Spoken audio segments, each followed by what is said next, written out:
Hey, what's up everybody? This is D with KICKIN Bass TV. Today we're going to be showing you how to use the Lipless Crankbaits, one of our go-to lures for the springtime, specifically how to employ that yo-yo technique that we discussed in the previous videos. Hopefully help you become more successful getting into those pre-spawn bass. So if you haven't already, hit the subscribe button down below and stay tuned.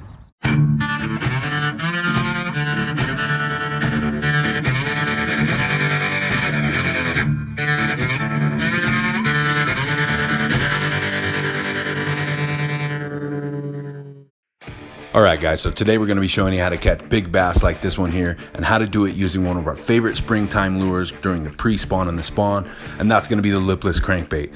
Lipless Crankbaits are available in a variety of different shapes, weights, and colors, and different colors are going to have more success in different scenarios as well as vary in different actions they have in the water column. But today we're going to discuss the retrieval, specifically something known as the yo-yo technique.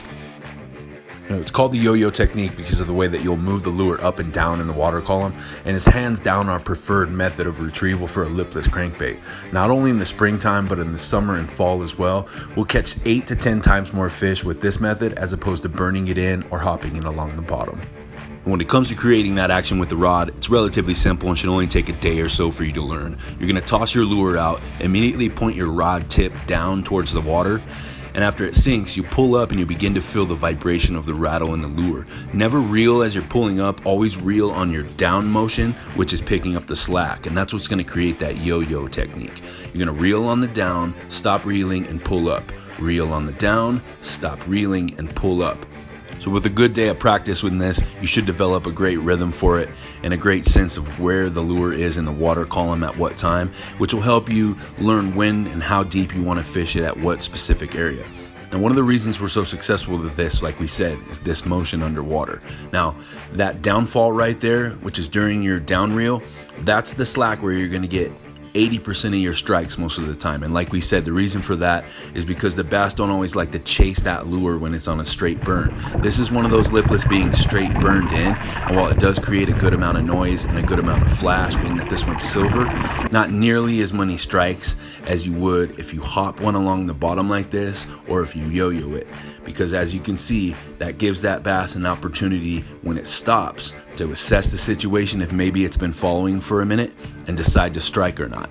One of the reasons I prefer to throw the Cotton Cordell Super Spot is because it falls a lot slower than all the other lipless on the market, and that can become incredibly useful when you're fishing in shallow waters like this here. We've caught a ton of bass this year in less than a foot of water, and all on this Cotton Cordell Super Spot. For example, this spot in particular is relatively shallow and they love to hug the bank line here.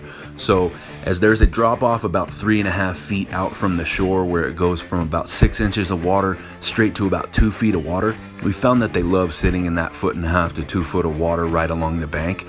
And this is one of the reasons why the Cotton Cordell is my go-to lipless crankbait. Like we said, it falls a little slower, and as you can see here, I'm starting to loft it and hold it up higher in the column because I know there's one sitting there along the bank. Sure enough, boom, slams it right here, and we pulled him in from about 15 feet away and had our first bass of the day. So hopefully this video has helped you guys out, especially those of you that have reached out to us recently, told us that you've been throwing a lipless but you were having trouble getting the yo-yo technique down. Once you do, promise you guys you're going to start hooking up more fish, and it's going to be one of those techniques that sticks with you the rest of your life on the water. Like I always say, guys, I don't claim to be the best angler out there, but there are definitely some techniques that I've picked up over the years that have been more effective than other techniques, and this is one of them for sure. And the point of the channel is to share that knowledge with our followers and hopefully help everybody become better anglers. As always, if you want to support us here at KICKIN Bass TV, the best way to do that is hit that subscribe button down below. Until next time, guys, I'm D with KICKIN Bass TV. Subscribe!